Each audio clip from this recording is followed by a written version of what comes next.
ರಾಜ್ಯದಲ್ಲಿ ದೊಡ್ಡ ಮಟ್ಟದಲ್ಲಿ ಸದ್ದು ಮಾಡ್ತಾ ಇರುವಂಥ ಮತ್ತೊಂದು ವಿಚಾರ ಅಂತಂದರೆ ಅದು ಜಾತಿ ಗಣತಿಯ ವಿಚಾರ. ಈ ಹಿಂದೆ ಜಾತಿ ಗಣತಿಯನ್ನು ಮಾಡಲಾಗಿತ್ತು. CM ಸಿದ್ದರಾಮಯ್ಯನವರು ಹಠಕ್ಕೆ ಬಿದ್ದು ಅದನ್ನು ಏನೋ ಮಾಡಿ ಒಟ್ಟಿನಲ್ಲಿ ಜಾತಿ ಗಣತಿಯನ್ನು ರಿಲೀಸ್ ಮಾಡ್ತೀವಿ ಅಂತೇಳಿ ಮೊನ್ನೆ ತಾನೆ ಅಂದರೆ ನಿನ್ನೆನೆ ದಿಢೀರಾಗಿ ಹೈಕಮಾಂಡ್ ಬುಲಾವ್ ಬರುತ್ತೆ. ಹೈಕಮಾಂಡ್ ಕಡೆಯಿಂದ CM ಮತ್ತು DCM ಇಬ್ಬರು ಕೂಡ ಹೋಗ್ತಾರೆ. ಜಾತಿಯ ವಿಚಾರವಾಗಿ ಚರ್ಚೆ ಆಗುತ್ತೆ.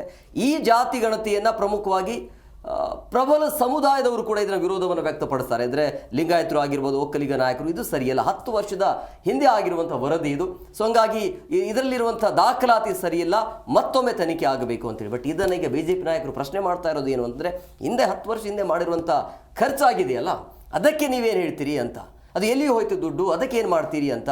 ಅದ್ರ ಜೊತೆಗೆ ಈಗ ಮತ್ತೆ ಮರು ತನಿಖೆ ಆಗಬೇಕು ಅನ್ನೋದು 3 ತಿಂಗಳ ಕಾಲ ಸಮಯ ಕೊಡಲಾಗಿದೆ. ಮತ್ತೆ ಏನೇನಾಗುತ್ತೋ ಕಾದು ನೋಡಬೇಕಾಗತ್ತೆ. ಬಟ್ ಖರ್ಚು ಮಾಡಿರುವಂಥ ಕಾಸಿನ ಬಗ್ಗೆ ಈಗ BJP ನಾಯಕರು ಪ್ರಶ್ನೆಯನ್ನು ಹಾಕ್ತಿದ್ದಾರೆ.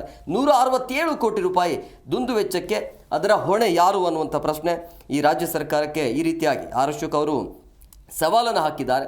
ಹೈಕಮಾಂಡ್ ನಿರ್ಧಾರಕ್ಕೆ ಈ ರೀತಿಯಾಗಿ ತಲೆ ಆಡಿಸಿದರೆ ಹೇಗೆ ಅಂತೇಳಿ, ಮೊದಲು ನೀವೇ ಆರಂಭದಲ್ಲಿ ಹಠಕ್ಕೆ ಬಿದ್ದು ಜಾತಿ ಗಣತಿಯನ್ನು ಮಾಡ್ತೀವಿ, ಅದನ್ನು ಬಹಿರಂಗ ತರ್ತೀವಿ ಅಂತ ಹೇಳಿದ್ರು ಕೂಡ, ಸಂಪುಟ ಸಭೆ ಆಯಿತು, ಎಲ್ಲವೂ ಕೂಡ ಆಯಿತು.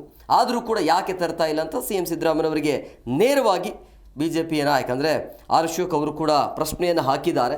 ಸೊ ಈಗ ಮತ್ತೆ ಮರು ತನಿಖೆ ಆಗಬೇಕು ಅಂತ ಹೇಳಿದ್ರೆ ಮತ್ತೆ ಸಮಯ ಬೇಕಾಗತ್ತೆ. 3 ತಿಂಗಳ ಸಮಯ ಕೊಟ್ಟಿದ್ದಾರಂತೆ. ಮತ್ತೆ ಬೇರೆ ಸಮುದಾಯಗಳು ಕೂಡ ರುಚಿಗೆ ಹೇಳ್ತವೆ. ಈಗಾಗಲೇ ಕೂಡ ವರದಿ ಬಹಿರಂಗ ಆಗಿತ್ತು. ಬಹಿರಂಗ ಆದಮೇಲೆ ಈ ರೀತಿಯ ಚರ್ಚೆಗಳು, ಹೋರಾಟಗಳು ಆಯಿತು. ಯಾವುದೇ ಕೆಲವೊಂದಿಷ್ಟು ವಿರೋಧವನ್ನು ವ್ಯಕ್ತಪಡಿಸಿದ್ರು, ಕೆಲವೊಂದಿಷ್ಟು ಪರವಾಗಿಲ್ಲ, ಸರಿ ಇದೆ ಅಂತ ಹೇಳಿದ್ರು. ಅಂದರೆ ಯಾರಿಗೆ ಅನುಕೂಲ ಆಗುತ್ತೆ ಅವರು. ಬಟ್ ಈಗ ಮತ್ತೆ ಇದರಲ್ಲಿ ಏನಾದರೂ 10 ವರ್ಷ ಆದ ನಂತರ ಮತ್ತೆ ಈಗ ಮರು ತನಿಖೆ ಅಂದರೆ ಈ ಮರು ಜಾತಿ ಗಣತಿ ಆದರೆ ಮತ್ತೆ ಇದರಲ್ಲಿ ಏನಾದರೂ ವ್ಯತ್ಯಾಸ ಕಂಡು ಬಂದಿದ್ದಾದಲ್ಲಿ ಮತ್ತೆ ಬೀದಿಗಿಳಿದು ಹೋರಾಟವನ್ನು ಮಾಡುವಂಥ ಸಾಧ್ಯತೆ ಇರುತ್ತೆ ಬೇರೆ ಸಮುದಾಯದವರು. ಸೊ ಯಾವಾಗ ಈ ಲಿಂಗಾಯತ ಮತ್ತು ಒಕ್ಕಲಿಗ ಸೇರಿದಂತೆ ಪ್ರಬಲ ಸಮುದಾಯಗಳಿಂದ ಏನು ತೀವ್ರವಾಗಿ ವಿರೋಧ ಮತ್ತು ಪ್ರತಿಭಟನೆ ಏನಾಯ್ತಲ್ಲ, ಎದ್ದಕ್ಕೆ ಮಣಿದಿರುವಂಥ ಹೈಕಮಾಂಡ್ ಆಯಿತು ಅಂಥೇಳಿ CM ಮತ್ತು DCM ಏನು ಹೇಳಿದ್ರಲ್ಲ ಅದಕ್ಕೆ ಓಕೆ ಅಂತ ಹೇಳಿದ್ದಾರೆ. ಸೊ ಹಂಗಾಗಿ 3 ತಿಂಗಳ ಕಾಲ ಈಗ ಜಾತಿ ಗಣತಿ ಮತ್ತೆ ಮರುಪರಿಶೀಲನೆ ಆಗತ್ತೆ. ಬಟ್ ಈ ಹಿಂದೆ ಖರ್ಚಾಗಿರುವಂಥ ದುಡ್ಡು, ಆ ವಿಚಾರ ಎಲ್ಲಿ ಅಂತ ಈಗ ಪ್ರಶ್ನೆಯನ್ನು ಹಾಕಿದ್ದಾರೆ. ಸೊ ದುಂದು ವೆಚ್ಚಕ್ಕೆ ಹೊಣೆ ಯಾರು ಅನ್ನುವಂಥ ಪ್ರಶ್ನೆ BJPಯವರದ್ದು. ಇದೆಲ್ಲವನ್ನು ಇಟ್ಕೊಂಡು ಹೋರಾಟ ಮಾಡೋದಕ್ಕೆ BJP ನಾಯಕರು ಕೂಡ ಈಗ ಮುಂದಾಗಿದ್ದಾರೆ.